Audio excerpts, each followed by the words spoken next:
And ladies and gentlemen, welcome to the Two Schmoes Show.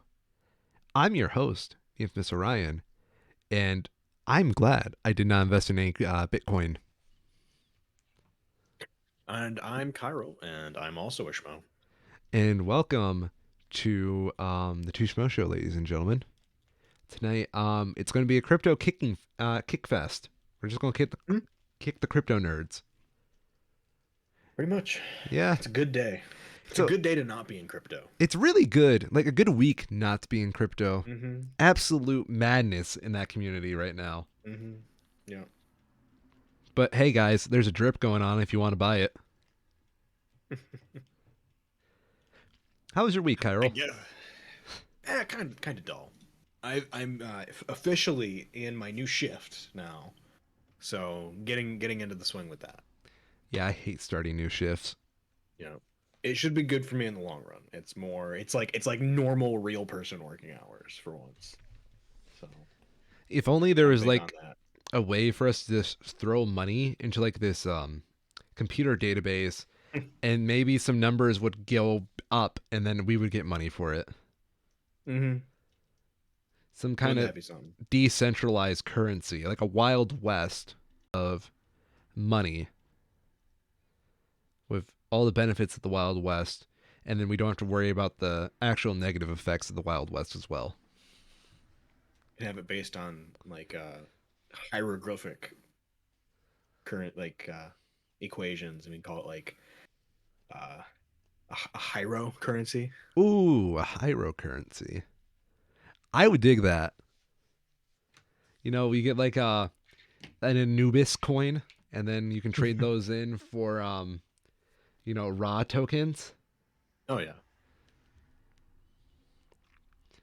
Anyway, where do we even start with the crypto kicking today?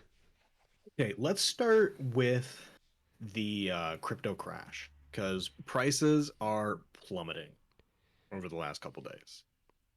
It's down like 25% over the last couple of days and close to 50% since like November. Oof. It's rough. Bitcoin was pushing almost. This is the hilarious thing. So it was at almost $70,000 in November, and it's now down to like 35.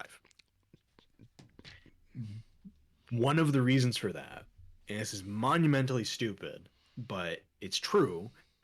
Once you take into account the juvenile, idiotic mentality that the cryptocurrency people have, it Ouch. is almost impossible for Bitcoin to go past 69,420 in its price How is that? because people are childish and they have this like idea of like ha ha ha, I know what I'll do, I'll sell all my Bitcoin at 69,420, that's when I'll have made it, kind of thing. And like that's not a joke. People do that in large numbers, and that's one of the reasons why Bitcoin keeps edging and edging and edging up to this like $70,000 price, and then it falls down again because it hits this like threshold of meme numbers, and a bunch of people sell. And it's not like all of it, but it's enough people that it impacts the market. That's rough, It's bro. it's that dumb. So what you're saying is we need more meme numbers so the more Bitcoin Yeah. bros you just start selling a lot easier. Well, yeah, because the next meme number after that is like 420,000. Well, yeah. That's so far away. Surprised they didn't actually do 666.66. No, they just like the The weed. incredibly obvious ones. One of there's so we'll talk this more in a second, but YouTuber Folding Ideas put out a very long 2 hour plus documentary detailing the history of cryptocurrencies and NFTs and then their current derivatives, what's happened with them, where they're going, and why they exist. Really good video, but there's like a couple of terms that have come out of it that I'm particularly fond of. Number one is techno fetishistic, which is Nice. the idea that these people are literally horny for technology, which is just like spot on. Okay, Elon, go on. Yeah, basically. Um, and the other one is I don't know. It's basically the same thing. But I particularly like that one because it's takes a kind of vague concept and ties it up really nicely in one term. That's pretty great. Mhm.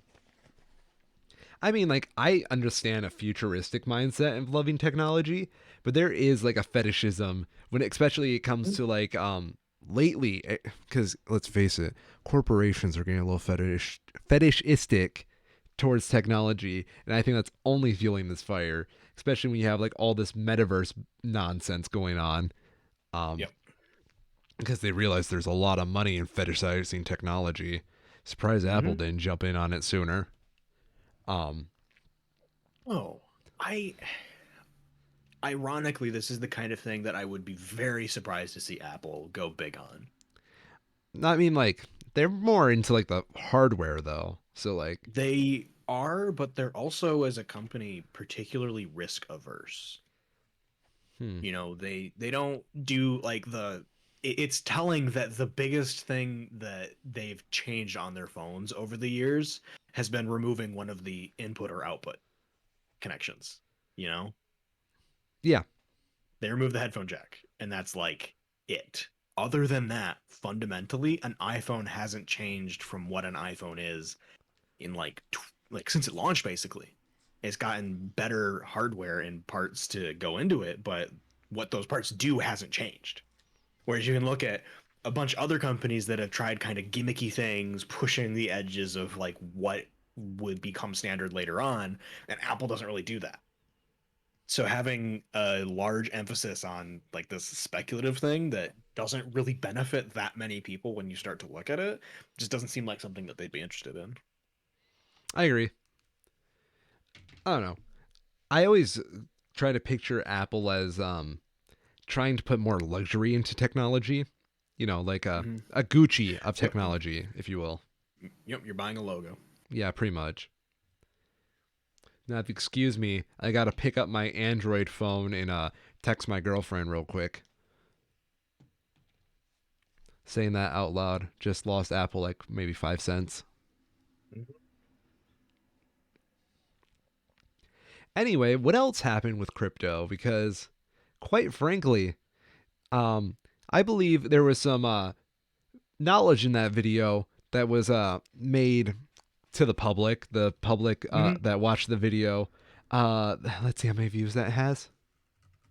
It's gone up by so it's only like 2 days old, Yeah, but it's been going up by about 200,000 or 300,000 views per day, which is pretty remarkable for a 2 hour long video. yeah. So let's just make sure I'm getting this right because I want to use the exact numbers when Mm-hmm. quoting this out. Please load computer. 7,800. I'm sorry, 788,876 viewers. Mm-hmm. That crypto is not exactly a safe investment, especially when looking at your computer. Is Yeah, that it goes much more than that. It talks about crypto not only as it being speculative and highly risky, but also the perspective of it being a tool that rich people are using to make themselves richer at any cost, regardless of who gets hurt along the way. wasn't that like something Marx predicted? Rich people being able to use their own money to get richer, like just I'm sure it is. I mean, it's fundamentally the idea of the stock market, yeah. and that's also why the stock market has regulations to prevent that from just happening without limit or restriction. You see, what I was actually trying to um, allude to was more the malware. Yes, so that is like I don't even know what you call it. It is a fundamental short-sightedness of cryptocurrency and the blockchain as a whole. Because the paramount idea of it is that you have all of the entire history of a cryptocurrency stored on its blockchain, which is literally a receipt of everything that's happened with all of the tokens that make it up. And from that, you get these instances of, say, a hack happens and somebody steals cryptocurrency that is on the blockchain, but there's not a way to get it back from there because the blockchain can't be changed. You can add to it, but you can't go back and correct a mistake. And that's from where we've been getting these really stupid things with these cryptocurrency games, where these are pieces of software that have been basically added on to the bottom of the blockchain.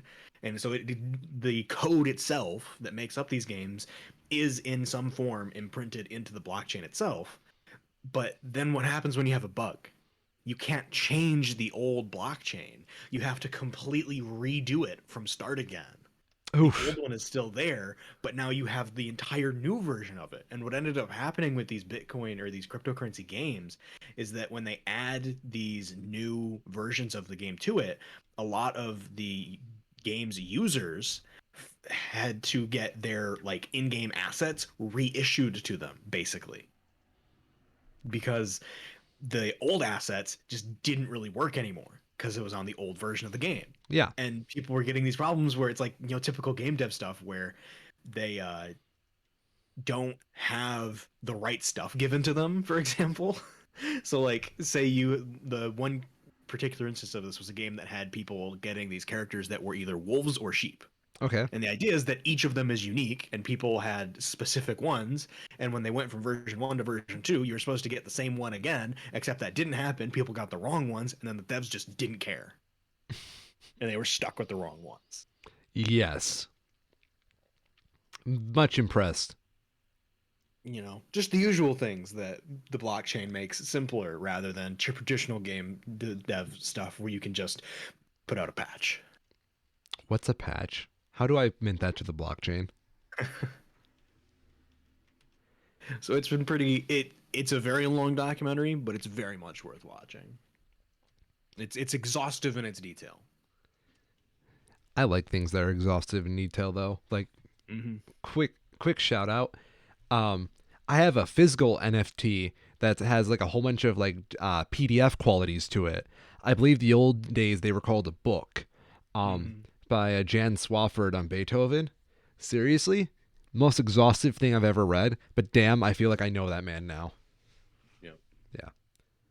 Speaking of books, we also had the Dune stupidity this Yes. week, Perfect where segue. a bunch of crypto bros bought not a copy of like actual Dune, but this was like the conceptual idea of what could become Dune that was published at some point in very limited numbers. It's not the only version of it, to be clear. It's just very rare. Yep. They bought this thinking that because they bought the thing, they had the rights to do whatever they wanted with that thing.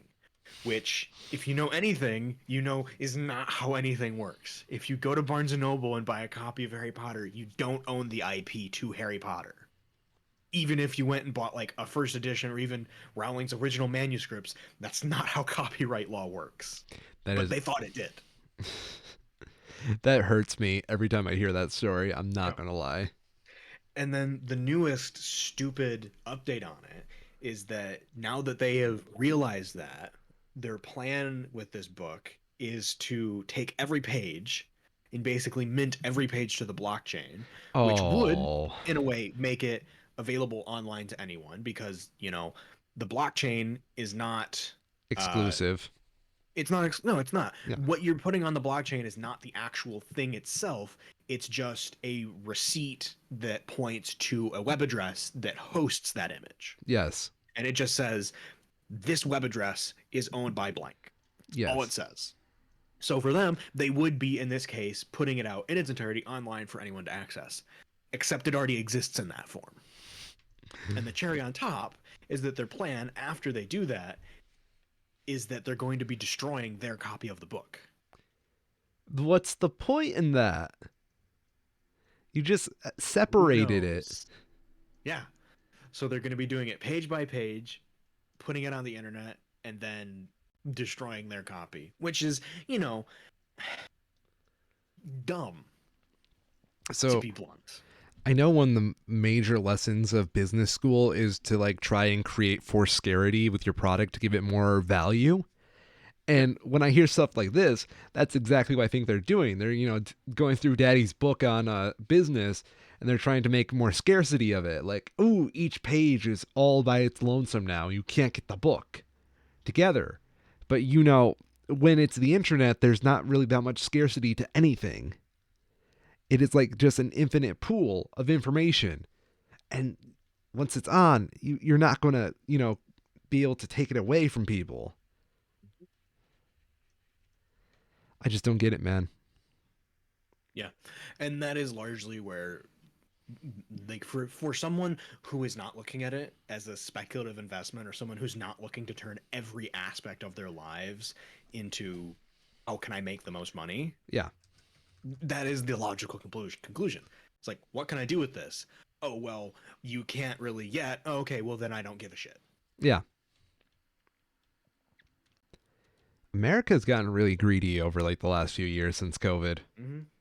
That's been the big thing that why NFTs in particular have been getting so much pushback, because it's coming up against this idea where, or this gap where you have the Bitcoin people that are like hedge fund managers and stockbrokers and generally not artistic people. Yeah. And this is one of the other things that I thought was really great, because you're taking those people and then you get things like the ugly apes, which is like the hedge fund manager's idea of what art actually is. It really is just boiling it down to like Mm-hmm. the lack of actual representation of Yep. art. And it's like a hollow representation.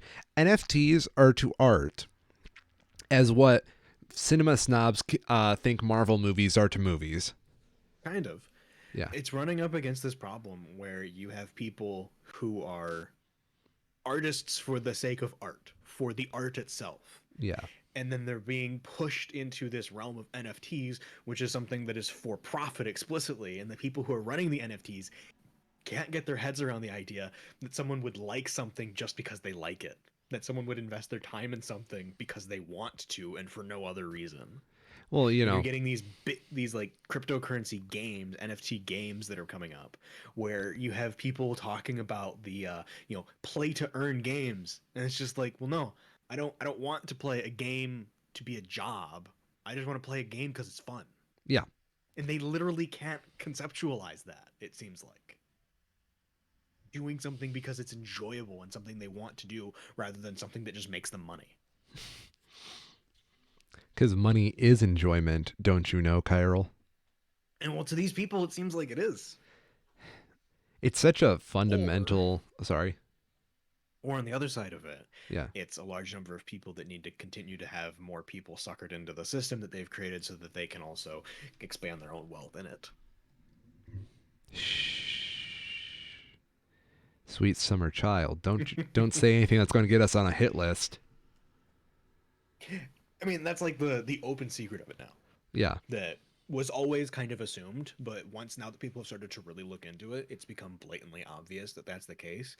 Is that you have people artificially inflating numbers because it's anonymous and there's no way to track it, and now people have started to sort of backdoor their ways into track these transactions to figure out who's actually trading with who and who some of these people actually might be. And you find out that it's a bunch of people trading between themselves to artificially raise the prices of these things, so that you take something that's worth nothing and you sell it a couple of times for a few $1,000s, and then you turn it into something that's worth a few $1,000s and you sell it to some actual sucker. Mm-hmm. And you've just made a few $1,000s doing nothing. And on the same side of it, you have people who are consolidating. It's the idea that you can't cash out of Bitcoin unless someone actually buys it. Yeah. That's where these large trading platforms come into it, because you can't just sell it to a bank. A bank doesn't want it. Bank doesn't care, because you're fundamentally opposing their livelihood Mm-hmm. in a way. So you have to have these intermediaries that keep both large amounts of the cryptocurrencies themselves to people who want to buy in, and also large amounts of actual currency for people who want to get out. And we get what happened with the Coinbase, I think it was. Was it Coinbase? I'll probably look it up. The Matt Damon place? Yeah. I think that's Coinbase. Let me look that up. Crypto.com. Crypto.com. Apparently. Yes. This is great. Slate. The first one news article when you look up Matt Damon crypto is a Slate article of why you should ignore the Matt Damon crypto ad. I mean, okay. So I told you this before the show, but I'm going to say it again on the show. They were playing that ad at like our movie theaters up here in Grand Rapids, just like before No Way Home. I think they played it before West Side Story because I remember Mhm. looking at my girlfriend thinking, "Oh my god, I need this to stop." Yep. So yeah, uh, please just shut the fuck Yeah. up. As a quick aside, Yeah, ads in movie theaters at all is very infuriating to me. I don't mind if it's like the very early part. Um, I don't know. I personally disagree. Once the screen turns on, you should either be promoting your own theater, get people to go to concessions, fine. Get people to come back and watch movies later, totally good. But if you're advertising me something that exists entirely outside the place that I'm at, fuck off. I don't go to a zoo to get told to go outside to the McDonald's next door. I go to the zoo to go to the fucking zoo. I do see the logic in that. Now you're making me question everything.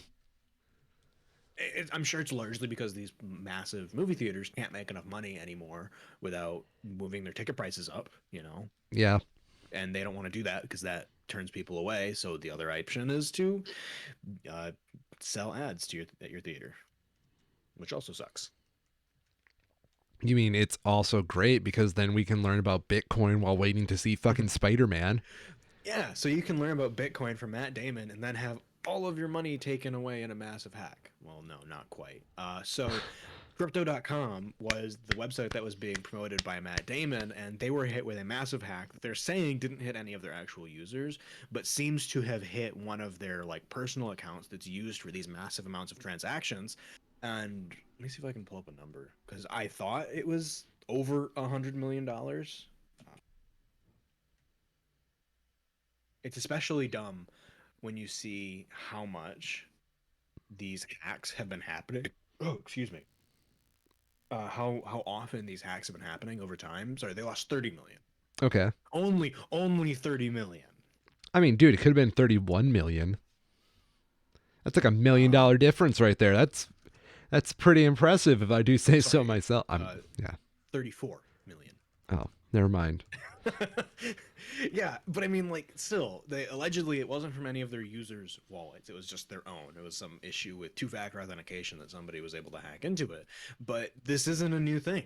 Like, literally, since the very start of cryptocurrencies, these kinds of hacks and vulnerabilities have existed and have been exploited because it turns out that these tech evangelists that are hyper interested only in making money don't have great security in general.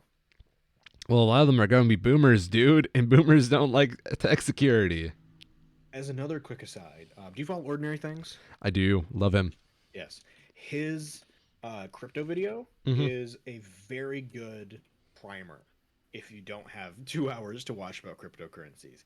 He did one called I think it's this one, the $1 billion Bitcoin scam, which is kind of an overview of cryptocurrencies with a focus on Bitcoin, talking about a few of these massive scams and hacks that have happened since its inception, particularly with an emphasis on its early years.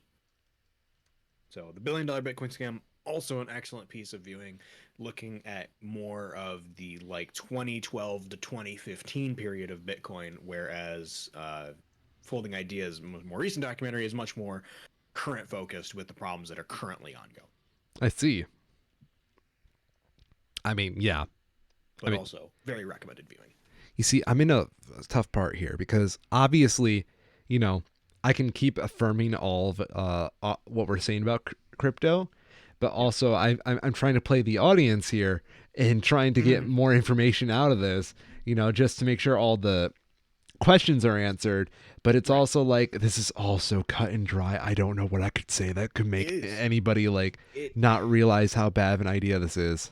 That's the problem with it, is that it is dense both because it is like the dry, boring side of how your smartphone works and how your bank account works. And no normal person wants to learn about that voluntarily. But we've unfortunately entered this world now where if you are on the internet, you're kind of fucked and you have to know about this, or you are running the risk of being uninformed and potentially scammed out of large amounts of your money. That's actually kind of what I was pointing out about to say. it's a literacy thing because this is just Hmm. making sure you know what you're fucking getting yourself into, Buckaroo. Yep. And it's sad, really, because I come from a much more simpler day of the internet. Back Yeah. when we had funnyjunk.com and not 9gag. The days when we were just humble settlers on those forums where everybody would just call each other the N word for no particular reason because who goes on the internet? And now, since those big corporations have settled in on our humble turf, I got to say, it ain't quite the same. Part of those corporations, one of them's Twitter. Oh, yeah. This has been the highlight. I think this has been the highlight of my week, and it's kind of ironic because when I first heard about this, it was just really depressing and disappointing. Yeah. But now that it's kind of developed, it's genuinely funny. Twitter has implemented this feature where you can link an NFT that is associated to a certain wallet to your Twitter account, and it will be displayed as your profile picture in a hexagon rather than the typical circle that is used to display profile pictures. On its face, it's very stupid, but you know, I don't really get what Twitter gets out of it. Like because you don't pay for it. That's what I'm wondering. Like why? I think it's meant to create some kind of exclusion type deal of them Probably. attracting people like people who want to feel special and Yeah. they have the money to feel special on twitter.com Probably. and I'm they sure Twitter will be announcing their own NFTs any day now. oh yeah, I can totally see that. I think they're trying to get more people into Twitter Blue. That's my main goal here. Is that That could be. That makes attracting sense. people with money and then Twitter Blue advertisements all Mm-hmm. over the place. No. It's been really good though, because while that was probably the intent, it's had actually the opposite effect. Ooh, Where now it's been kind of twofold. One, if you see someone with a hexagon profile picture, you generally have a pretty good idea of what kind of a person they're going to be now. you know, because you get the idea right away that, oh, they are so embroiled in cryptocurrencies and particularly NFTs that they feel it's a strong enough part of their identity to have it as their displayed image.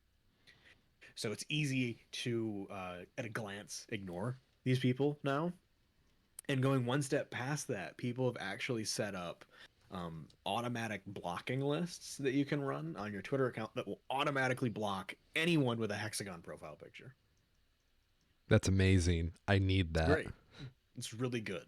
I've never run any of like I've seen some of them for like in like the trans community in particular, people will set like white flag and red flag lists where it'll automatically block anybody who has been determined by the community to be adversarial or in other ways derogatory towards the community at large. But this is like the first one where it's just like, yeah, that sounds kind of nice. Like, what better of a way to just clean up your Twitter feed and get all the bullshit out of it than that? Yeah. Maybe that's why they also did it. Mm-hmm. I don't know. That would be particularly amusing. But the best part of it is the people who own the NFTs not understanding the actual technology that they're using and then going on Twitter to complain about it later. Because remember, the way that an NFT works is that it's not the actual thing, it's just a link to what that thing is. The link is all that you're doing. So, say you have a picture of your cat, right? And you want to turn that into an NFT. The picture of the cat itself isn't the NFT, it's just the link that points to where that picture is actually stored that becomes the NFT. And someone else can go and copy the picture of your cat, host it somewhere else, and make a new link that points to that copy of the picture, and then legitimately mint that as its own second NFT that is visually indistinct. And then you can go on Twitter and link that copy that is now an actual NFT, and it will be displayed as basically someone else's NFT showing as your NFT Nice. for fractions of the cost of what that NFT actually costs. And people have been going on Twitter who have these NFTs and bitching about how there's no verification or anything like that, so that anybody can basically use anything. And everybody's coming back, just like, no shit, isn't that kind of the point that it's all anonymous? And they don't understand it. and it's amazing. Boomers need to get off the internet. And I don't even think these are boomers though. You know, well, the way I if was in, anything, these are kids who are too stupid to understand the actual technology they're interacting with. That's what it comes off more to me. Is immaturity rather than like over mature greed. so my thing is that a lot of this strikes me as just a lot of boomers capitalizing on an easy marketable trend, which is why I think that Mm-hmm. Twitter went on this whole NFT kick right now, and you know I do think it is also immature people who don't know what the technology they're dealing with, um, thinking that Mm-hmm. technology is more magical than technology actually is. Yep, could be. I don't know. This is all fascinating from a media literacy point. I will say that in my experience, older generations tend to be very averse to Twitter. They don't really understand how it works, and they don't have a desire to learn how it works. Well, doesn't Twitter also like kick you off if you're past the age of 65? You would think. It seems like it, you know. That's funny. But there's a reason that older generations tend to gravitate towards Facebook rather than Twitter. Oh yeah. I don't know. Twitter is my preferred social media platform. No, I agree. Me Yeah. as well. There's things that I disagree with how it works, but as a whole, it is very approachable for like bursts of content. I just got a great terrible idea. Yeah. So you know how the Zuck wants to have Meta go create the metaverse? Yes. Imagine, if you will, Instagram starts having a feature that lets you mint your photos as NFTs. Okay. I don't know. That just seems really plausible at this point to me. I don't know how they would I wouldn't afford to doubt do it. that, but So the thing with NFTs is that there is a nominal cost that you have to spend yep. in Ethereum in order to do it. Assuming you do it with Ethereum, there's other ways, other cryptocurrencies you can do it, but Ethereum is a big one. Mhm. And last I heard, I can double check it. Do, do, do, do, do, Last do. I heard, it was like $20 to do it, Mm-hmm. but that was before a lot of these websites that will like help you do it would do it for you. So like OpenSea is the big one and the shittiest one, partly because of how they have it set up, where you can mint any NFT for free, but OpenSea takes 2.5% of every final sale price. That's hilarious. Yeah. It used to be that it would be like $30 to $50 just upfront, but it seems like that's not quite the case anymore. Because before you would have to do the computing power, Yeah. you know, so you're paying with the computing power, whereas now it's kind of being outsourced. See those poor New Yorkers who can't afford their electricity bill because someone needed to Yeah, mint a NFT of their dick pic. apparently. So I wouldn't be surprised if something like that eventually became a thing, but it would not be as immediate, you know. No, but I don't know. Just a thought. What I could actually see a lot more would be something where, like a Twitter Blue kind of thing, but included in that like monthly subscription, you get to mint a certain number of NFTs. That I can see a lot more. Yeah. Because let's face it, a lot of things right now is going subscription based because, Mm-hmm. well, let's face it, streaming services proved people like subscription services. Yep. Um, and I People think, like the illusion of choice. damn straight. Um, and I think a lot of social media websites are realizing that they're so big at this point, the only way to get bigger is to expand and experiment with these different markets, which is why I feel like they're so trend hoppy lately. Um, Oh, for sure. yeah, because let's face it, everybody who's going on social media is on social media now. Yeah. I think it's going to be really interesting once we get to like a metaverse being a thing, how they are going to structure their business model compared to something like VR chat, you know? Because like the one option for it, that's like traditionally how games and experiences like that are sold is you pay an upfront cost. Yep. I wouldn't be surprised if they go to some sort of a subscription based service, and from that have like different tiers that have stuff like that baked into it. That's probably how they're going to do it. Like, when I think about the metaverse, I think of it as the next logical step in media. Um, at least it's what people expect to be the next logical step. Anything can happen. I would agree with that. That does seem to be what people expect. I'm not convinced yet that it will be. I'm not convinced either because at this point, so this is all through a media theory standpoint. You know, I'm going to show off my degree a little bit when I talk about this stuff. If you need me to explain anything, please let me know. Um, Marshall McLuhan, great guy, great expert in media literacy and all that great stuff. Really got us thinking about media. Um, Often wrote that when a new medium appears, the first thing it's going to do is cannibalize its former media. It's going to be a place to create a safe haven of the past almost. What he used to explain this was like the TV show Bonanza. When television was new, Bonanza was a very popular program, and all it did was glorify the past kind of mediums of the idealistic Wild West, romanticize the past. Yep. When you have stuff like Facebook, what does Facebook do? Well, your grandma posted photos of when she was young on Facebook. It's idolizing the past a little bit. It's a new medium, and it's using the older mediums of like photos, diaries, because let's face it, Facebook's pretty much a public diary at this point. Video. It's using all these different mediums to create a larger impact on this. So when I think of the metaverse as a medium per se, a theoretical medium, because let's face it, it's not even real at this point. I think of it as the next logical step up. Well, I keep saying next, but keep in mind, I don't believe most of this is going to happen. I'm just predicting what it would be like. Yeah. It would be a lot of like extensions of social media. The first thing it's going to do is cannibalize social media and all the things that it used. When people like, when we see like these big extravagant ones, people are always using avatars. So they're the photos. They're using like VR models because virtual reality is apparently going to be a thing in it, according to all these people.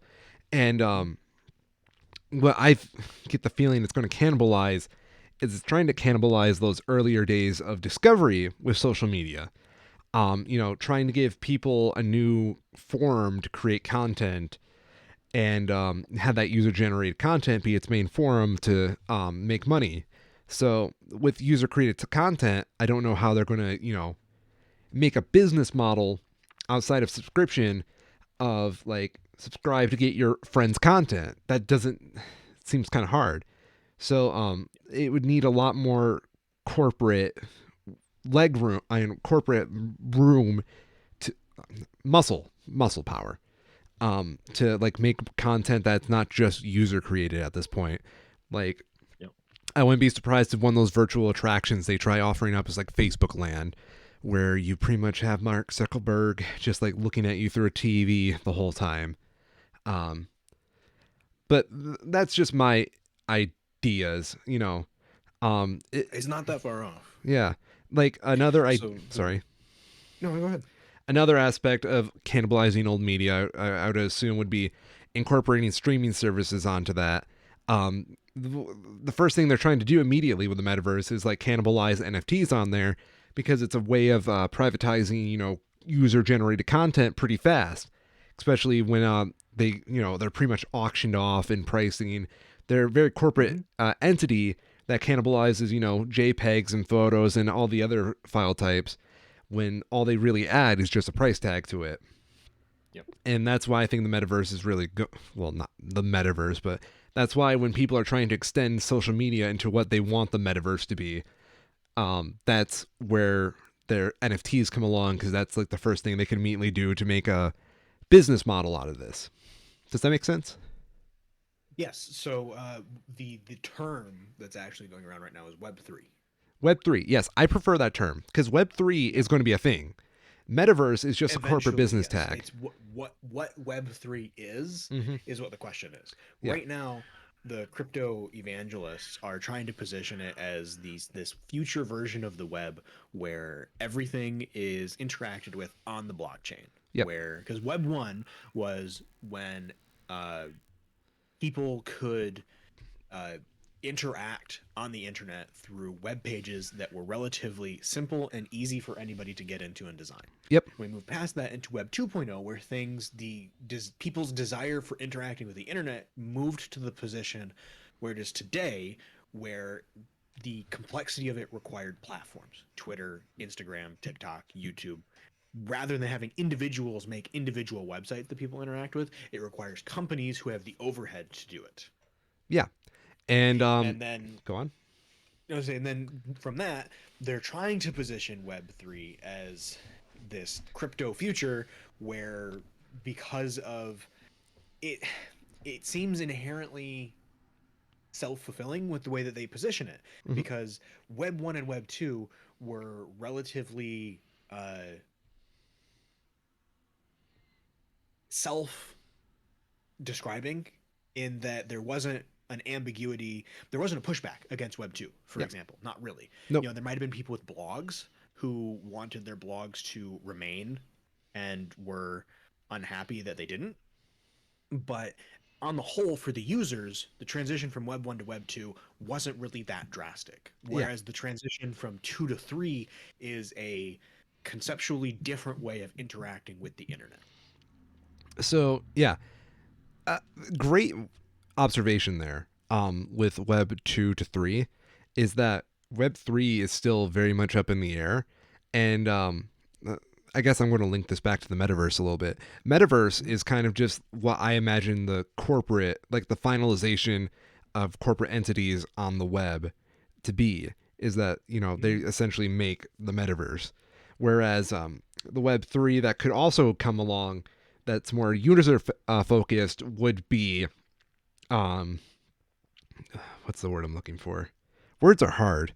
Um, would be a theoretical Web 3 in the tradition of, like, how you said Web 1 to 2 was an easy transition. Yeah. And it really depends on where the money goes, because let's face it, the biggest addition to Web 2 was privatizing more money on the internet. Yeah. Yeah.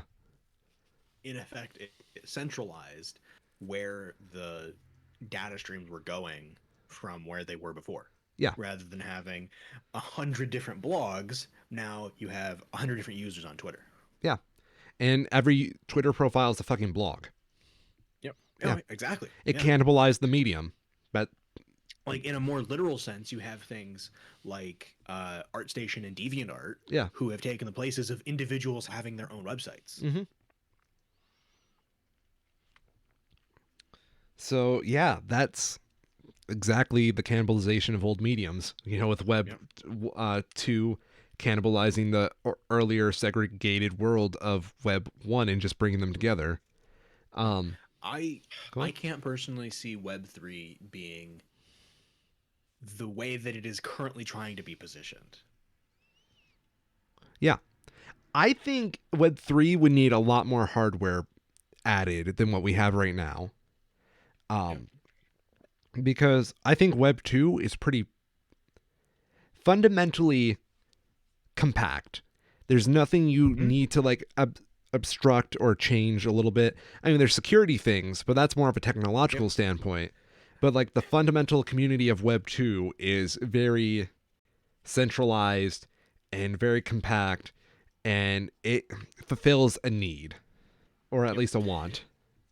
The big thing for me is that going from Web 1 to Web 2, as the user, you didn't have to change what you did. You Nope. still went to a website, you still clicked on it to interact with it. You Hmm. could right click to get more options, and that didn't change.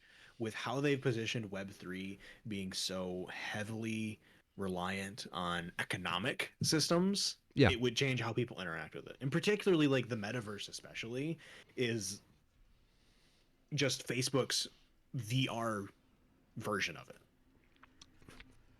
And I can't see that getting mass adoption, just because, for one, it looks kind of stupid. Hmm. Generally, people tend to not gravitate towards stuff like that. Is the reason why Roblox, the kids game, and Minecraft is more universally accepted. Question.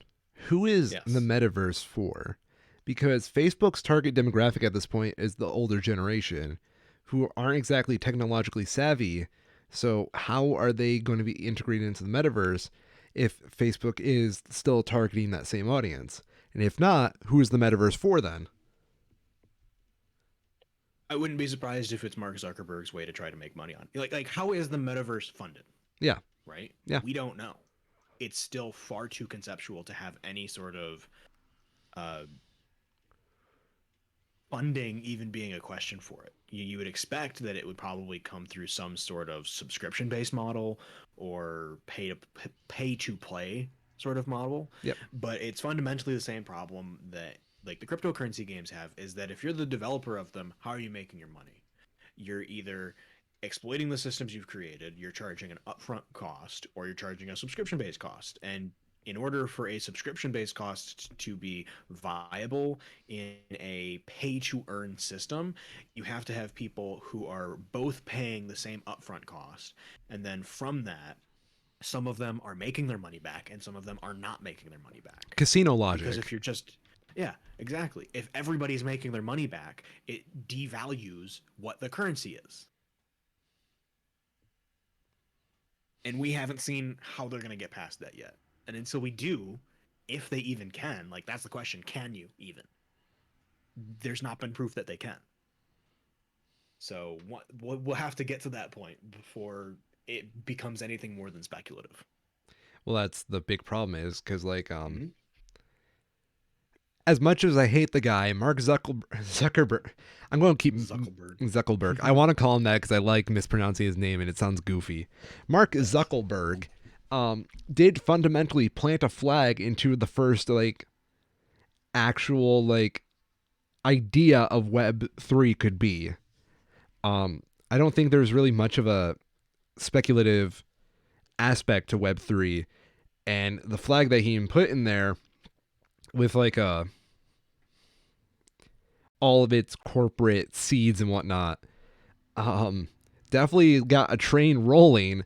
And I don't know, man. I've got so many thoughts on this. It's so disgusting how fast people are kind of like trying to get in on the new thing when the new thing isn't even ready yet. You know? Yep. It really seems like to me, I don't know, like metaverse. For me and my experience with media and science fiction, Yeah. I can't see metaverse as being just like a shitty Sword Art Online. You know, It won't be though. That's like, it looks so bad. yeah. And Um, I think that's gonna be the fundamental problem that people are gonna have, and it's the reason it's the reason why a lot of popular media is popular today is because it wasn't like physically able to be done with the technology that existed 30 years ago. So when you have somebody you're trying to get like mass adoption of someone in like a video game, for example, or a user experience, people aren't gonna use it if it looks like shit. yeah. And right now it looks like shit. It looks flat and dull and lifeless. And if you're trying to convince someone that this is their second life kind of thing, because it's not like we haven't had this 20 years ago already. How they can't have a single original idea to save their life. Um, Well, what's next?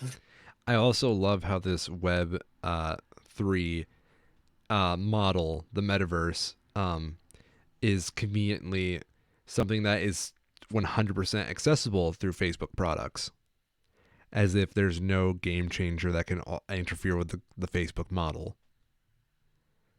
When I don't believe that's a very acceptable method of trying to pace media, but they're clearly Yep. trying to do it.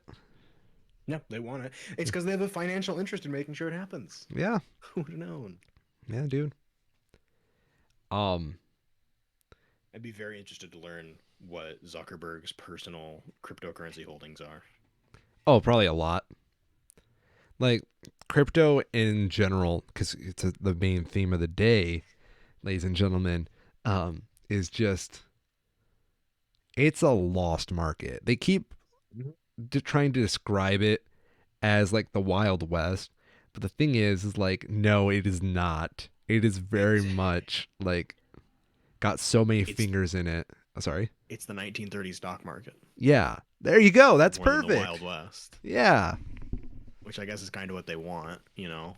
They want a stock market where, who was it that one of the big players in cryptocurrencies today is one of the people who was a major player on the stock market that committed trading fraud or crimes or whatever, and ended up being, as part of his sentencing, disallowed from trading on the stock market.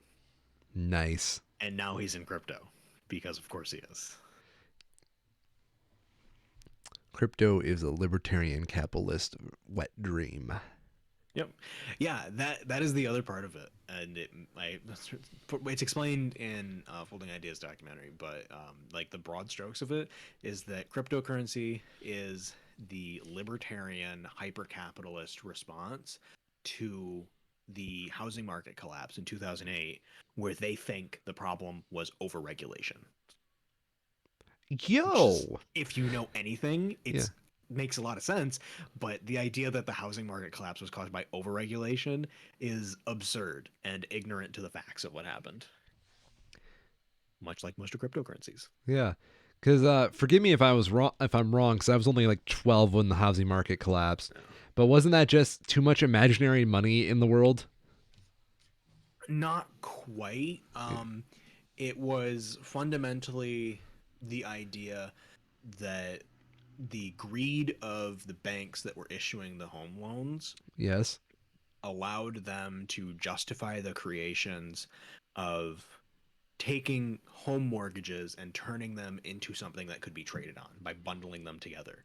That's The it. idea is Yes. that if you had a bundle of these mortgages that was strong and made up of good people, people paying their mortgages on time, that the underlying asset that they created based on that would also be strong. And if you invested in that asset, you would make your money back and continue to earn money, much like you would on the stock market investing in good stocks.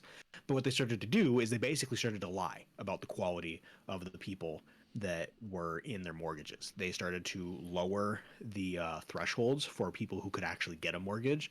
So people who wouldn't have been able to have gotten a mortgage before were allowed to. And you had this underlying fundamental philosophy of, oh, well, people pay their mortgages, of course, so it's never going to fail. Until it turned out that people were being given multiple mortgages at a time, and people could basically take out as many mortgages as they wanted with no consequence. And we ended up in this situation where it uh, just collapsed in on itself. It literally formed the bubble, you know? Yeah. And then at a certain point where the critical mass was reached, the bubble popped. So what you're saying is I should try applying for a home loan right now. Exactly, yes. Okay, Because the cool. housing market isn't fundamentally fucked up today either.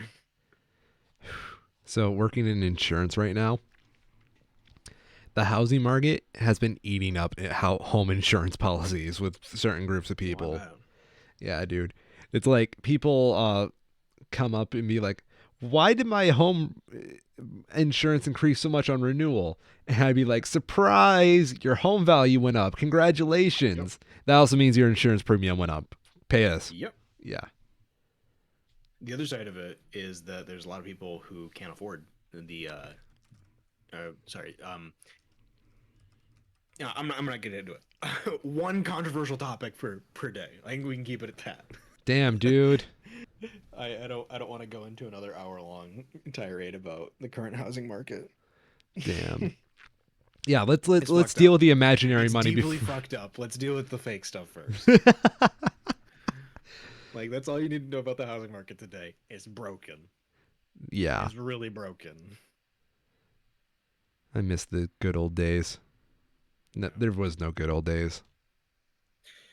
Not really. So we're about halfway through here. Oh yeah. So halftime show. Halftime show. Halftime Yo. show. Halftime show. I am hyped for this. I'm Yes. really excited for this. The Super Bowl halftime show this year actually has a really good stacked lineup. Then they put out they put out a cool video for it that helps drum up the hype too. Um, but the halftime show for this year at the Super Bowl is going to be headlined by Eminem, Snoop Dogg, Mary J. Blige, Kendrick Lamar, and Dr. Dre. That is just Which It's Impressive. stacked. I'm Yeah. excited for it. Thank you, Pepsi, for spending your money on that. Yeah. I may drink a It's the Pepsi in kind the of thing future. where it's like such a like Mary J. Blige is definitely sort of the odd one out when you look at it, but not to a like it's a relative degree, right? Mm-hmm. It still makes sense in the context of everything else. And I have to wonder like how did it come about? I wouldn't be surprised if it was just like Pepsi went up to like Dr. Dre and was like, "Hey Dre, we want you to do our halftime show. Here's money. Make it happen how you want it." Something like that. This just feels like the kind of thing where somebody more passionate than just a money person was involved with it and allowed it to happen. You know? It really does feel like this is someone's dream concert. Yeah, it's got passion. Yes. Because like this is an inspired lineup. It Um, really is. It is an old guard, but it's like the old guard of the early 2000s and 90s hip hop. yeah. And then there's Kendrick. And then there's Kendrick to help spice it up because he's just unbelievably talented. He really is though. Like I don't think like you could probably have like a showing of like in a grand concert hall of like Bach, and at the last minute you could be just like, oh yeah, and Kendrick Lamar is going to be there too, and everybody's just like, okay, sure, yeah, I'm fine with this. Kendrick He can do it. Lamar is much like a good cup of water. He just goes with everything. Oh yeah, Yeah. And we need him to survive. That's also a good comparison. he did a show at one of the Grammys, I think. I want to say with Imagine Dragons. No, okay, party foul right there, but go on. This was like when they were like first coming out, which Party foul I still. think justifies it slightly.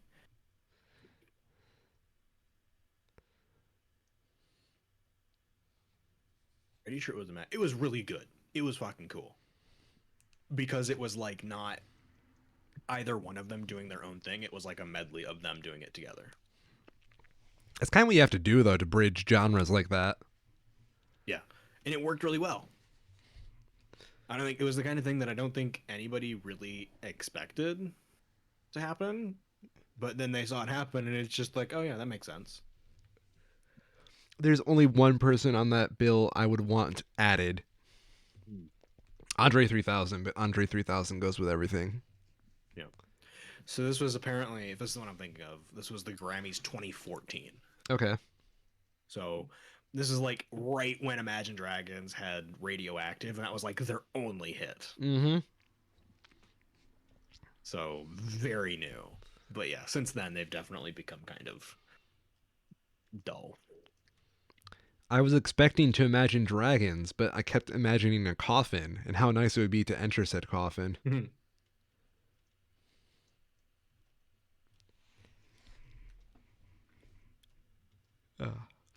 Speaking of coffins, what's Billboard doing?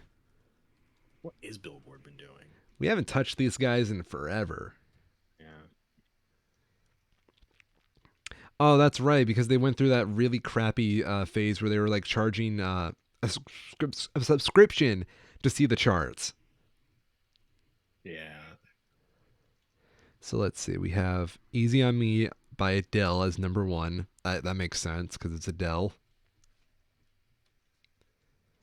Oh yeah, they have that We Don't Talk About Bruno on here from Encanto. Okay. That's all I know. I haven't watched that movie. Yeah, I haven't really heard anything about it. Yeah. Oh, Heat Waves is still on the chart. Holy shit. What's Heat Waves? Glass Animals. Okay. It's really good. Oh. It's just a good song. Okay. Like, I recommend it. I'll send you a link. Glass Animals are kind of like electronic-ish, Okay. and it's a good, like, kind of summer-ish, but it's just solid. It has a stupid number of views. You want to take a guess how many views the official music video has? Are we at It Gundam is- style levels? I don't know. It released apparently June of last year, June 20. Okay. It is at 145 million. Shouldn't we get Grammy noms soon? It should be pretty soon. Yeah. Yeah. What the heck? Wait. Are they already out? What did we miss something? I hope. L- l- Grammys 2022. Yeah. It's in April. Okay, the Grammy noms are out and Oh, we they're out. totally forgot. Okay. Shame. Did we? I don't know. Maybe we did touch on it. I don't Because remember. back in November is apparently when they released this. Then we could have? What was going on in I think November? we might have. Let me see. I'm going to go through like the show's channel to see. 'Cause, just skimming through it, a lot of these seem pretty familiar.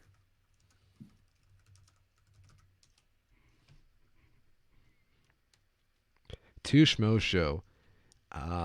16 subscribers. Hell yeah. Let's go.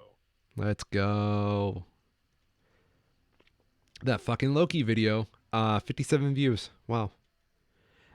This is surprising. I'm looking at the album of the year nominees, Yeah. and it is remarkable seeing the difference of the number of people who have worked on some of these.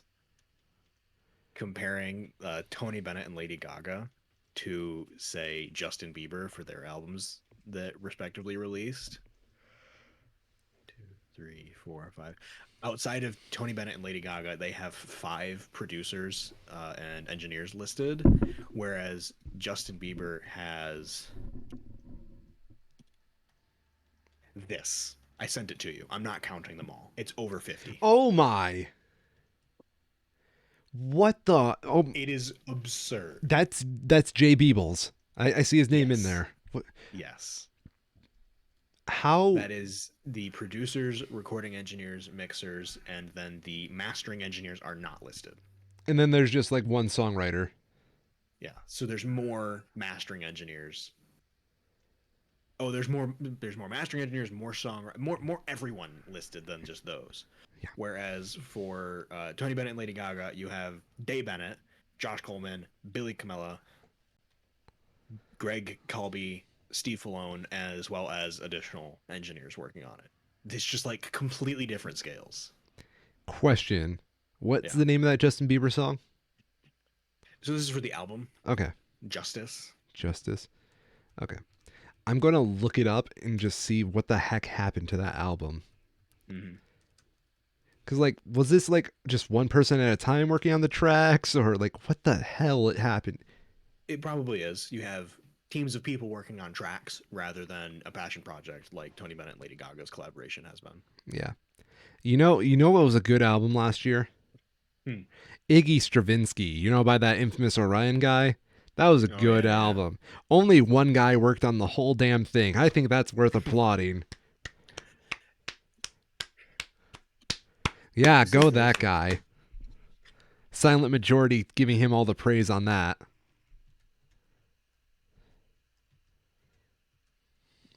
I perennially hate these kinds of Grammy Awards. Best New Artist has Glass Animals listed. They Ouch. had a hit 7 years ago. Dude. There was like 25 tracks for Justice. Years. That's kind of stupid. Yeah. So like how do I put this? Wait, Skrillex was a producer on this? What the fuck? I don't doubt it. Yeah. Skrillex. Oh, he did a couple songs. Dude. Like, Yeah, Glass Animals released Gooey 7 years ago, and 8 years ago almost now, and it has over 50 million views on YouTube alone. damn. It literally practically predates Spotify, but they're a new artist now because Grammys, go figure. I can't get over how many Just people had episode a hand in this Justin Bieber album. No, that's just the nature of music today. It seems like Yeah. it's like chemically determined to work. Just as a guy who makes music on his own, it's just overwhelming to me to see how many people can work on one album when I'm just struggling to make one with just by myself. Oh yeah, a lot of it seems to be collaborations as well. Yeah. So when you have, say, Justin Bieber and Chance the Rapper, you're gonna have both of their people working on it. You know? I wouldn't be surprised if there was like one team that was strictly working on Bieber's vocals and then one on Chance's vocals, and then there's someone Yep. else just like working on the instrumental itself. Yeah. So the first third of Justin Bieber's album is artists and featured artists, Yeah. compared to Tony Bennett and Lady Gaga, where they have no featured artists because it's just them. I would argue they are the featured artist. You'd think, but no. Same way. Oh my God, Kanye West's Donda is even bigger. Oh my gosh, Donda? Yeah, let me look that up real quick. It's crazy. Because like that one was a wild one. Yeah. Let's see here. Wait, did Donda get any noms? Oh yeah. This is in the album of the year. Okay. Is we can just go through it now, real quick. Go through like the big categories. Yeah, because I'm looking at our show history and like back then we were talking more about bebop. Oh Yeah, my that makes sense. gosh. Why are there so many writers? Wow. Oh my Yep. gosh. Yep. I thought Kanye did all of his stuff alone. Oh my gosh. What the fuck? Dude. I'm never feeling bad about the quality of my albums ever again because at least I fucking made them. Right. Go and stream Iggy So Stravinsky on Bandcamp. What was that, sir? I said we'll go through like the first big four, Okay. and then we'll skim through and see if there's anything interesting past that. Okay. Gotcha. But big four, record of the year. Okay. We have ABBA with "I Still Have Faith in You," which I didn't even know they were still making new music, I but think I that was guess like they their are. comeback album. Must be. John Batiste, "Freedom." Tony Bennett and Lady Gaga, "I Get a Kick Out of You," which I have to go listen to now because that sounds amazing. Justin Bieber featuring Daniel Caesar and Giveon, "Peaches." Mm-hmm. Brandy Carlisle, "Right on Time."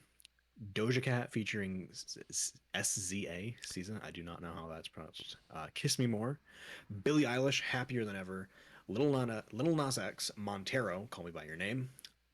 Olivia Rodrigo, "Driver's License," and Silk Sonic, "Leave the Door Open." Okay. Realistically, I think it's between ABBA and Tony Bennett and Lady Gaga. Probably. Yeah. Mainly because Tony Gaga and Lady Gaga. Tony Gaga. I'm gonna call him that now. Tony Gaga is such a powerhouse name right now with just like music nerds. Mm-hmm. ABBA, I can just see it because well they've been around longer. ABBA. Right. Okay, I can see a repeat of Billie Eilish's Grammy sweeps because everybody just kept giving her fucking Grammys for whatever reason. But for Olivia Rodrigo this year, which would tell me that the Grammys are in fact rigged. Um, Yep. Little Nas X, I think, has a small chance. Um, Only on the ground that Montero was pretty big and like a controversial standpoint, but I don't think the Grammys would really risk that much wholesome Christian viewers by giving it to him. Um, I haven't heard "Kiss Me More." Right on Time, not exactly sure on that one. Peaches sucked. Um, I don't even I only know remember how one Peaches song called goes. "Right on Time." What's that? I only know one track that's called "Right on Time," and it's from the '80s. Ooh. And Leave the Door It's a Open. good one. While I like Silk Sonic as a group, I think that's their weakest song, and I do not want them to get it for that song. Okay. Yes, this is very different than the. I'll send you the "Right on Time" that I know. Okay. This is very different. Oh, it's just gonna be Brandy Carlisle now. No, I don't want Chili Peppers. Up next is Album of the Year. We Are by John Bastille. Love I for believe it's Sale. Batiste. John Baptiste? I think it's Batiste. My apologies. Baptiste. I'm assuming it's French. Love for Sale. Tony Bennett and Lady Gaga. Justice. Triple Chucks Deluxe. What the fuck does that mean? By Justin Bieber. Planet Her by Doja Cat. I like how they have to have the deluxe edition as this as well. Oh yeah. Well, it's because technically, like what Taylor Swift did when she re-released a number of her tracks in like a compilation, it counted as a new album. Jeez. Happier Than Ever by Billie Eilish. Back of My Mind by her. Monetero by Little Nas X. Hmm. Sour by Olivia Rodrigo. Evermore, Taylor Swift. Donda by Kanye West. Or Ye now, I think is what he changed it to, but they have him listed as Kanye West. I would be curious how many people who've worked on some of these are like voting for these awards. Okay, so yeah, the Grammys are a committee like vote that Yeah, like people are it's able. like industry people. Yeah, it's all these people I'm pretty sure can vote. Mm-hmm. So Like that just seems like a stacked deck. I wouldn't be surprised, dude, if like these people they get so many names on an album just to ensure Grammy votes. Wouldn't that be wild, man? Yeah. um I cannot get over how many people work on these things now. That's so scary to me. Going into like even just songwriter here, seeing how many people just wrote like look at Peaches. Look how many people just wrote Peaches. Let's look at the One, lyrics of two, Peaches. three, 4, 5, 6, 7, 8, 9, 10, 11. 11 people wrote that song. The song that goes, I got my peaches out in Georgia. Oh yeah, shit. I got my weed from California. Yeah, that's shit. I took my chick up to North, yeah. Badass bitch. I get my light right from the source, yeah. Yeah, that's it. Oh, I see you. Oh, the way you breathe in. It's the texture of your skin. I They can want to, give Nickelback shit for writing songs by committee. dude, like, I want to know who wrote each individual line. 'Cause I'm guessing this was like a exercise, maybe, where everybody wrote one line and then they tried to, like, get it all to mix in the end. Surprised.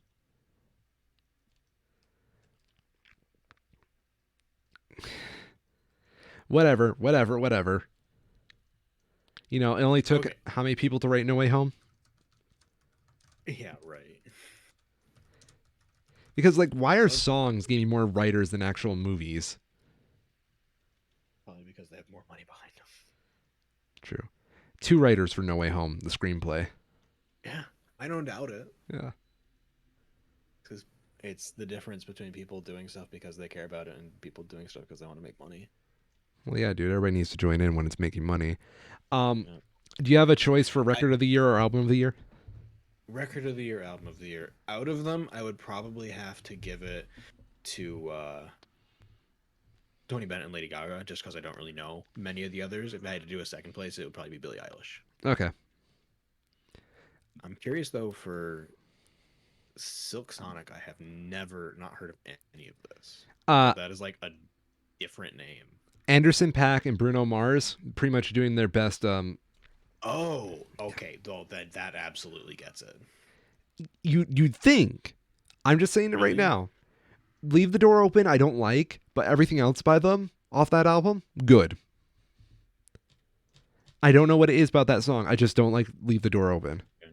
I'll listen to it all the way in a sec, but like just conceptually, that's pretty high on my list. Yeah. No, it's a really cool sound. Um, Yeah. like my favorite song by them is "Fly as Me." Okay, I will look that here real quick. Yeah. If I had to give a album of the year, because I already gave a record of the year, um,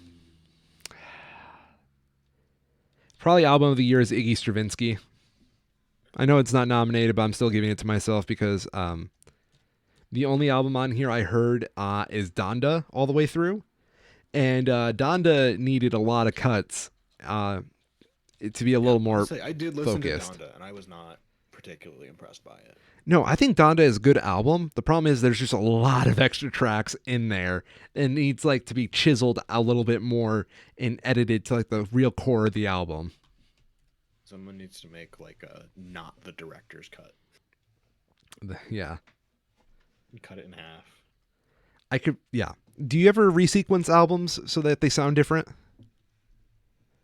So the big thing for me is that I don't listen to a ton of albums anymore, not front to back. Okay. I guess that's just like inherent with how media gets consumed nowadays, right? That makes sense. One thing I like to do is I like to re-edit albums. I did this with a couple albums, and I do think I can make an album like a little tighter, just by editing out some of the tracks. But that's just my own personal taste that I'm leaving it to. Oh yeah, Donda is one totally of those agree with that. albums I can like easily take about like I don't want to say half the tracks because I think it's a little too much, but like I'll take a quarter of the tracks you can take out, and Mhm. it would flow a little bit better. Yep. So I'll say I've never like consciously gone through and done something like that, but organically I definitely have. When there's Yeah, albums that I like and there's clear parts of it that I don't, like you organically keep like a for me at least I would keep a mental tally when it was like CDs and stuff of which ones I want to skip over. You know, like oh tracks 1, 7, and 8 are kind of shit. I don't want to listen to those again, but I want to listen to the rest of it. Skip over those and cut through the chaff. oh yeah, I would definitely say I only do that to albums I do like because like Mm-hmm. I just want to Yep. relive the experience a little bit. Right. Sometimes I'll even edit albums with like if there's like an album that came out like a year after, sometimes I'll mix the tracks between the two just because Mm-hmm. it's roughly the same period and as long as they sound similar and it flows well, why not? Mm-hmm. Direct like recut the album. Yeah, why not? Yeah. All right, Um song of the year. Song of the year. Fuck. Okay. Let's Here go we go. through these. Bad Habits, Ed Sheeran. A Beautiful Noise, Alicia Keys and Brandy Carlisle. Alicia Keys, huh? She's back. Driver's License, Olivia Rodrigo. Fight for You, Her, Happier Than Ever, Billie Eilish. Kiss Me More, Doja Cat featuring SZA. Leave the Door Open, Silk Sonic. Montero, Call Me By Your Name, Lil Nas X. Peaches, Justin Bieber featuring Daniel Caesar and Giveon. And Right on Time, Brandy Carlisle. So Brandy Carlisle gets 2 nominees in that one. Interesting. Very interesting. And Alicia Keys surprised me too. I didn't expect that. She's been gone for so long. I've kind of missed Yeah. her. Um, so here's the thing. None of these are my record of the year. Um, Bad Habits is pure fluff. I don't Is it? mind it. It's a cute I song. mean, it's Ed Sheeran, so Yeah. most of his stuff is fluff nowadays. Yeah, really. Ed Sheeran is the kind of music a grandmother gives her like grandson to listen to. Um, haven't heard Beautiful Noise, but on the ground that Alicia Keys worked on it, I'm interested. I'm Um, curious. Driver's License I liked for like the first time I heard it. Never liked it after that. Mainly because I can't resonate with the emotions of a teenage girl. Sorry, says the 25-year-old white man. Um, Fight for You. Haven't heard it, but it's by her, and I like her. Um, Happier Than Ever. Haven't heard it. Billie Eilish kind of fell out with me. Um, Kiss Me More. Have not heard it. Not really much of a Doja Cat fan. Leave the Door Open. Silk Sonic. I like Silk Sonic. I just don't like that song. I'll say you should give "Beautiful Noise" a listen. Is it It's good? pretty damn good. Is It it? is a piano duet Oof. with Alicia Keys and Brandy Carlisle, both up doing piano, both doing vocals. It's really good. I'm gonna give it to that one It's just on smooth. principle. Like it's refreshing given how much of this is like processed and like and that's not a bad thing, you know? Yeah. Like you can have a chicken nugget and have it be a really fucking good chicken nugget. But sometimes just getting a well grilled chicken breast is a refreshing change of pace when all you have is chicken nuggets. Yeah, I agree.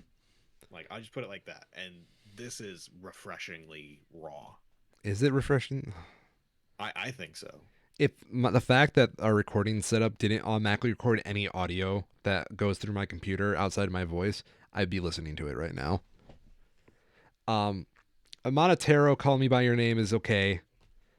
Peaches sucks, Yep. and have not heard Right on Time.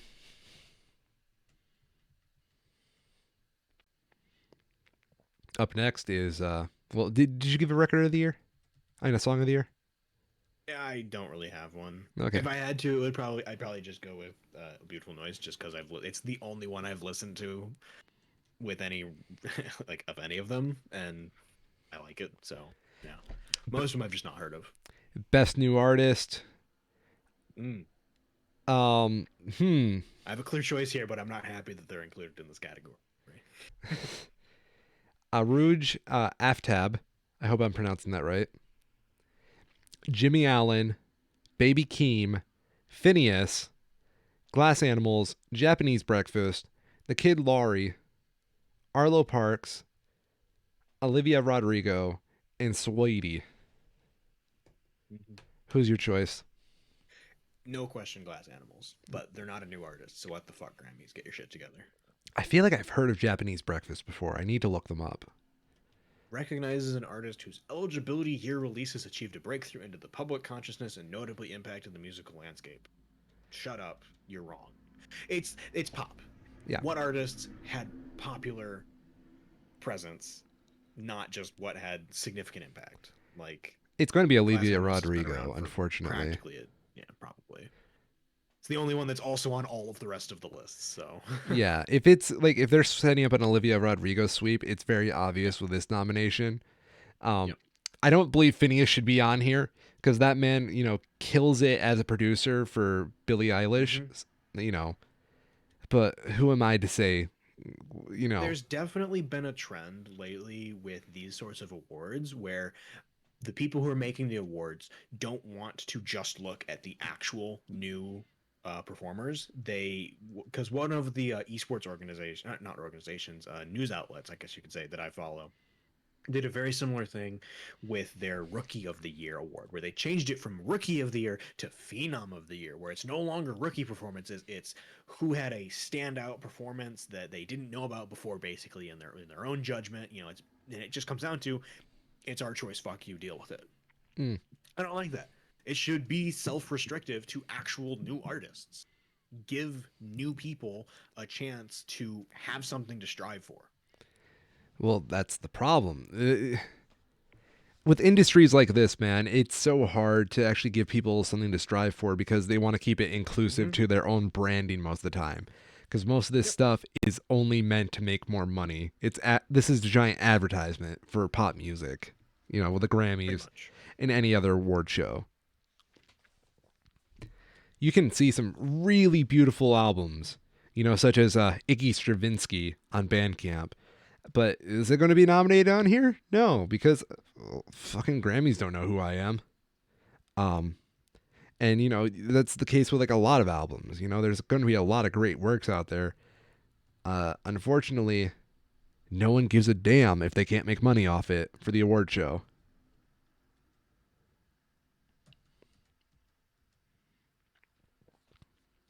I will say, and Yeah. that's it for the main topics, but I will say I am relieved to see that for the dance electronic music, they've at least cleared the minimum bar of every one of the nominees actually being dance or electronic artists. Yay!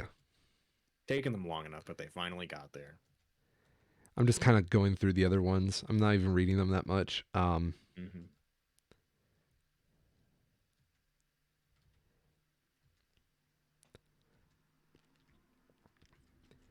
Musical theater, Les Mis is on there for whatever reason. Must have had some new release or something, Yeah. new run. Music for visual media. This is the one I was looking for. We have Cruella, Dear Evan Hansen, In the Heights, One Night in Miami, Respect, Shimogadon, Episode 1, and The United States versus Billie Holiday. Best music, I really don't know. 'Cause I guess In the Heights because Lin-Manuel Miranda, but I'm not really a stan of his. Mm-hmm.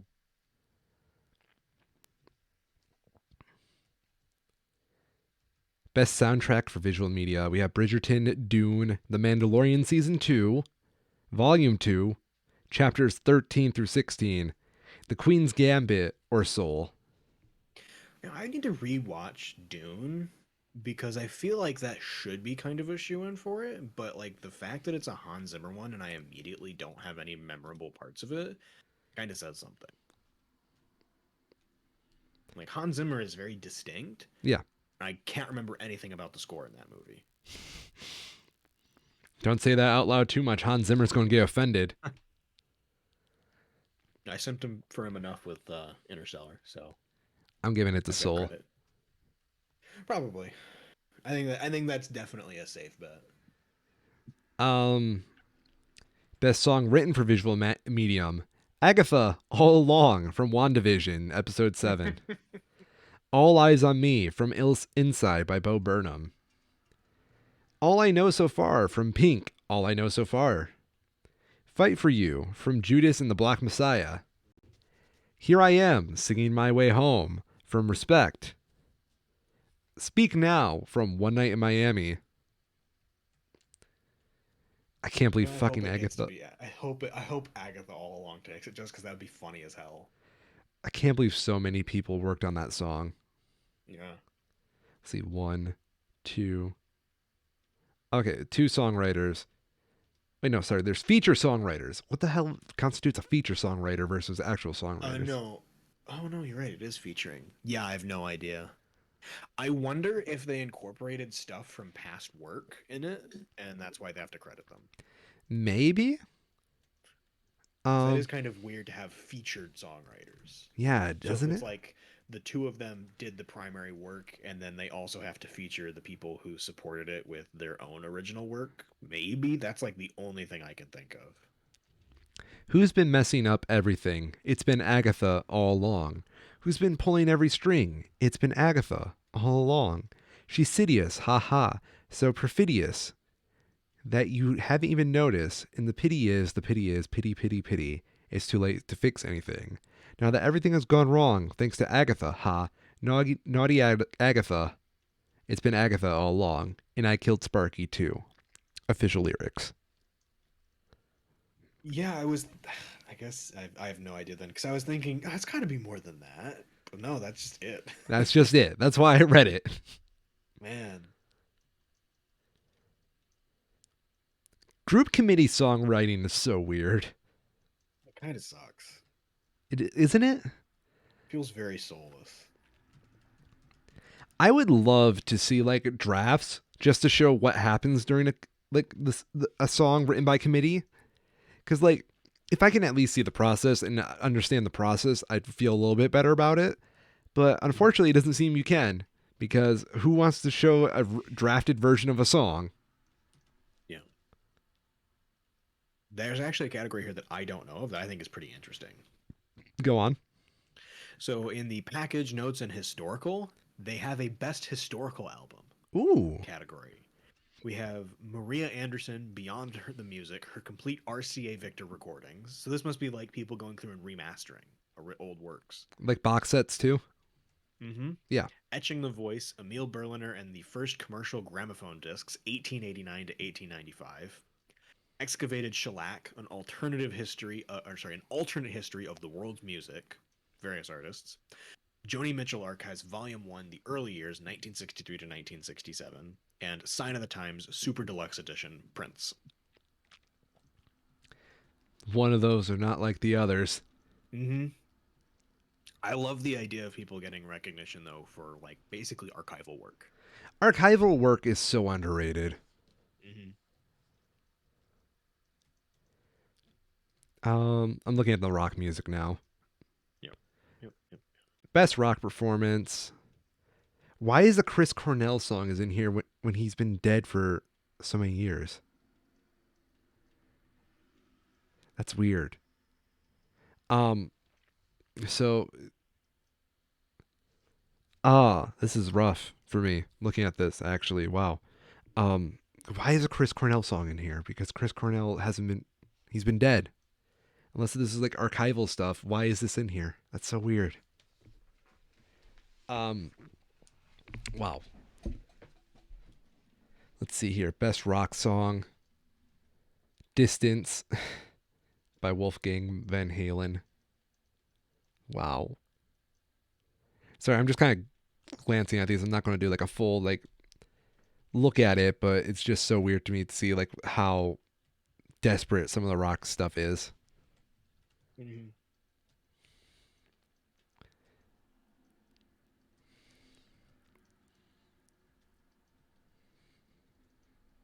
Yeah, I'm skimming through the rest of it now, and I don't really see anything else of interest. Neither do I. There's like video film, best music video, best music film. Like best music film, if it doesn't go to Bo Burnham, there's not a god. Wow. Let's be blunt. He's the only one that's had any major impact this year. You're not wrong. Like most of the time, music film doesn't get mainstream, and Inside was mainstream. And I don't think there's an argument to be had past that. Good point. That's just my thought. I mean, I'm going to agree with you because you're right. Interesting. For music video, the one that stands out for me is apparently ACDC Shot in the Dark. Yeah, they're in the nominations all over the place, which is weird because I thought they Where weren't about that? putting out anything. Oh, it's like the only one that's different than just like the regular Pop. album, song, record of the year stuff. Yeah, So they must have done something right with this video. I'm watching it. Yeah. Please hold while this progressive ad plays.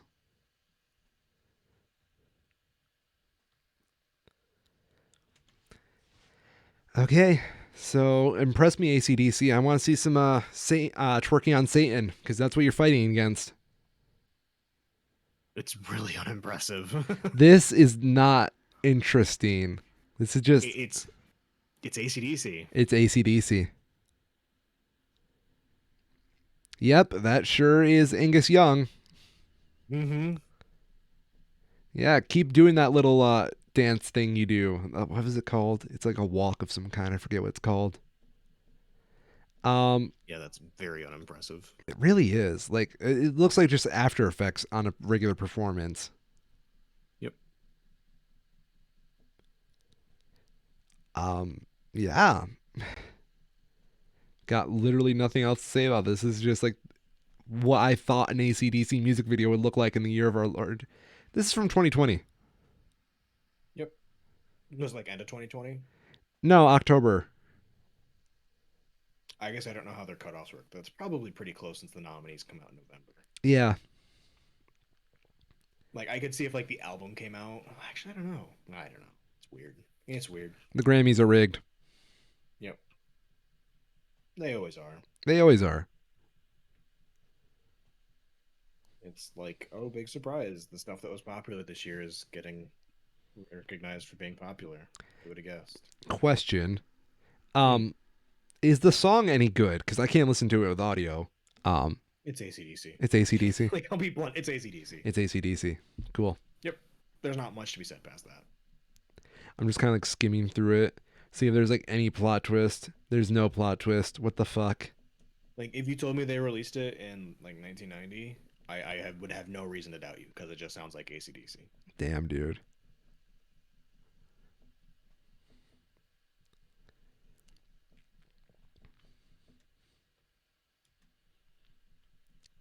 So we don't have any like movies to talk about today Mm-hmm. because like we can skim them real quick, but they all seem kind. There's nothing big opening this week, and what is there seems middling at best. What do you The see? only thing that has people that I know in it is The King's Daughter, which inexplicably has Pierce Brosnan in it, which is just like it's 2022, dude. Retire, please. And The Tiger Rising, which isn't like immediately bad. It has Queen Latifah, Dennis Quaid in it, but it has an 8. It's only got 13 reviews, but it's at an 8%, so it's like 1 for 13. Okay. I don't know. I have never heard of it before this. It's apparently based on a New York Times best-selling book by Kate DiCamillo. Kate DiCamillo. Robert Horton, 12-year-old Robert Horton, discovers a caged tiger in the woods near his home. His imagination runs wild and life begins to change in the most unexpected ways. With the help of a wise and mysterious maid, Willie Mae, and the stubborn new girl in school, he navigates through childhood memories, heartache, and wondrous adventures in this heartwarming adaptation. You know, if you want a good story, this is like just like I'm like large cats in boxes. Made me think of this. Secondhand Lions is amazing. Michael Caine is in it. Like, it's just a great movie. Interesting. I highly recommend Secondhand Lions. I have a feeling it's probably like a bit underrepresented. Like, it didn't do super well in the box office, but it's very enjoyable to watch. But this one is like, I don't know. It seems fine. It feels also like it's kind of targeted at a different audience than me. So But Kyril, you're a straight white guy. Everything's supposed to be targeted for you. I know it's a bit of a confusing circumstance, isn't it? It's very confusing. Why would they do this? I'd like to speak to a manager, please. So another one I wanted to talk about, just because I'm kind of hyped for this now. I'm probably gonna try and see it. Bell. We talked about this last week, and Yes. I completely blanked on like the core concept of it. What's the core concept? Did you pick up on it when we did the show last week? Was I just like completely dumb? Yes, but It's only because I kind of want in you the to name feel of bad. it. Oh, okay. So it is a retelling of Beauty and the Beast.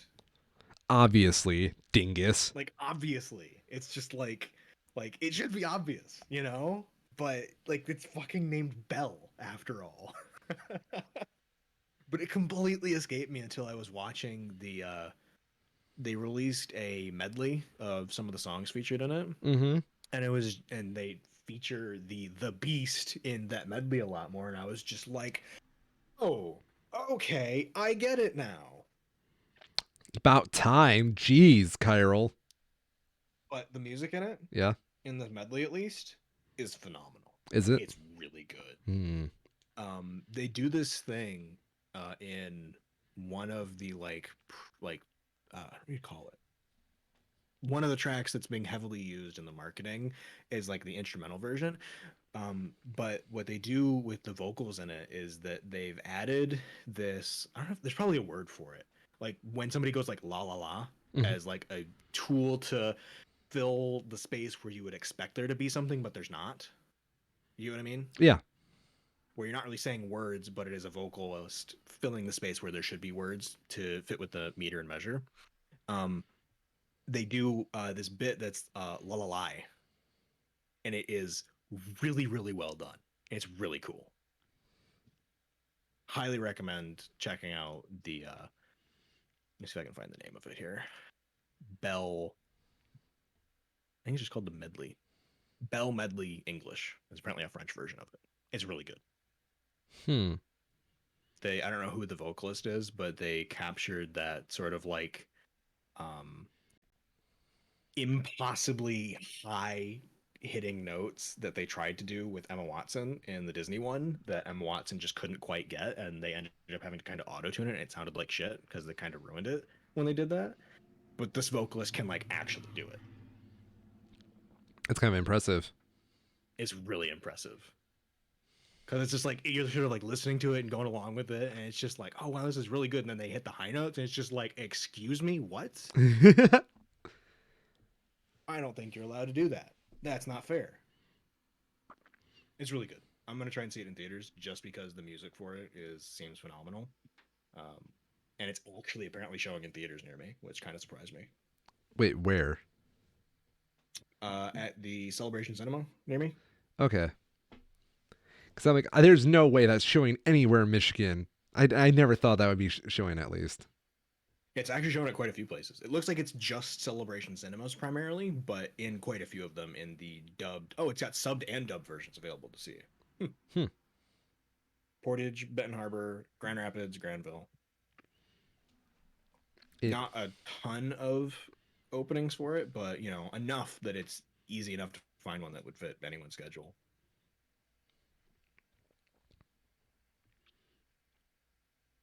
I mean, it's not a Marvel movie. I mean, you know, Nope. you got to go I watch really Spider-Man for the 15th time, Kyril.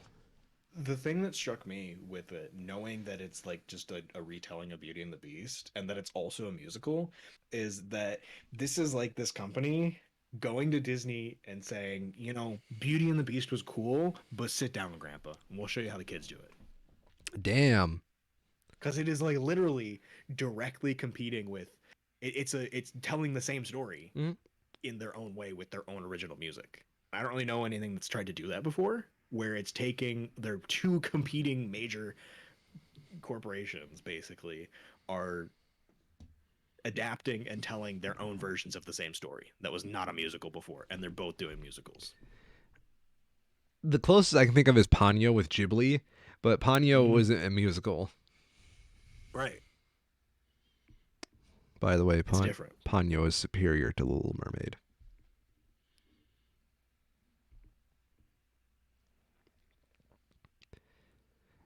Is there anything else we have to cover today? Uh, keep an eye out on the Russia-Ukraine border, and you might be the winner of spotting when World War III starts. God. Yeah. Russia and Ukraine What was it that suck. I saw? Somebody had a headline of, because there's been all these headlines of various countries offering aid and support to Ukraine in preparation for aggression by Russia, because Russia's been moving their navy and large numbers of troops to the Ukraine border. Yeah. They, of course, denied that they're planning an invasion, but come on. Uh, No. we promise. It's been really interesting though, or it was funny, not interesting, kind of depressingly funny. The U.S. shipped like 90 tons of military aid basically to the Ukraine to support them. So not people, but weapons and ammunition, that kind of shit. Because they don't have any oil. But I have to see if I can find it. I probably won't be able to. The way that this news article was describing it was like the same way that you would describe like giving food or healthcare aid to a starving nation or something like that. But it was talking about it in the terms of the government of the U.S. giving military aid to the Ukraine. Jeez. It was very strange. So far, I've heard officially Canada, the UK, the US, and at least, I don't remember which one, at least one other European country have given material aid to Ukraine in anticipation of aggression by Russia. Russia don't give a fuck. Not really. Like, seriously. If anything were to really happen between Russia and the Ukraine, besides like all the pump and dumps that are going on with like giving the Ukraine like support, I really don't think it would end well. I don't know. The problem with it though is that if anyone past like the actual Ukrainians interfere, you start to run into the concern of like nuclear war. Yeah, No one wants that. exactly. Obviously. That's why I said it's not going to look go well because like Yeah. let's face it, Putin's pretty good about getting away with this kind of shit. Mm-hmm. Yep. Unless you give the Ukrainians a nuke, good luck.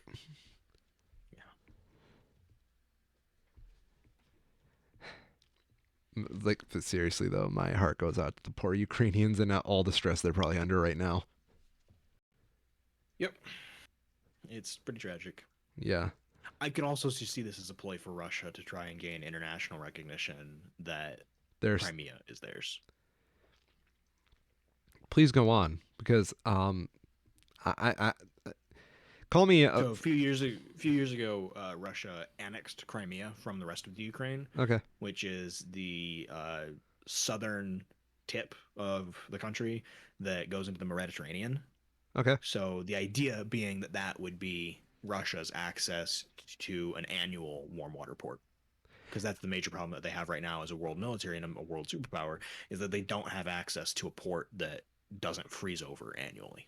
Okay. That makes a lot more sense. Thank you for reminding me about that cuz Yeah. my geography is very bad right now. I need to Yep. go back to my old days of like having my geography teacher make me draw maps. Cuz I forgot Crimea was part of the Ukraine. Yes. I for Yeah, whatever it's been a while though, so I would like, yeah. What as was far as I know, it's not received any like actual official recognition of that being the case. But this could be a measure for them looking to make that permanent and change that.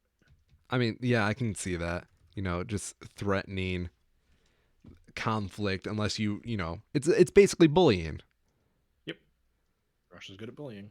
Oh, hell yeah, they're good at bullying. You know who else is good at bullying? Me. Oh yeah. Gonna go over there and bully me some Vladimir Putin. Why you bully me? Why you bullying me? I'm trying to do Russian things. I'd be like, look at the Russian boy with his Slavic nature. Let's make fun of the Russian boy. And you couldn't call me racist because I too have a Slavic name. So, we're just simply winning, Can't cancel me.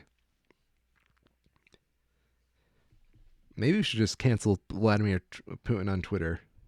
Think that would work? Is he even on Twitter? I don't actually know. I doubt He it. must be. He's got to have better No, he things to must be. do. I'm sure. Like a PR team, maybe, but like Putin himself? Oh, okay, yeah. There's a President of Russia official account. Yeah, Kremlin, Russia. Nice.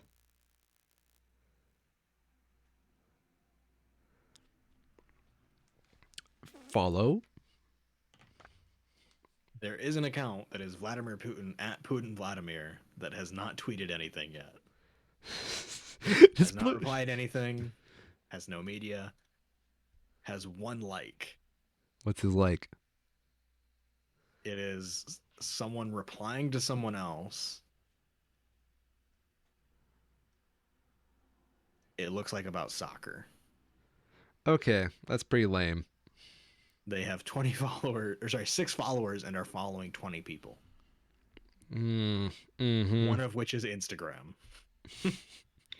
That's beautiful. Another is the UFC and Conor McGregor. Who the fuck knows? Considering the 3D chess that Putin's trying to play right now, I wouldn't be surprised if that is in fact him. Count made April 2021, so God. Pandemic must have gotten to him inside so long he went crazy and made a Twitter account. That's it, and that's entirely it. Mm-hmm. I do think that is about it. Excellent. So we kicked the crypto kids today, made fun of the Russian president, right before international relations get ugly. Talk down to the modern music industry at large. Yep. Is there anything else? Good day. Oh, yeah. Good day. It's a great day. Productive day for the Two Schmoes Show. Absolutely. I'm Miss Orion, and I've been a threat to society. I'm Cairo, and I've been a schmo. And this has been the Two Schmoes Show, ladies and gentlemen.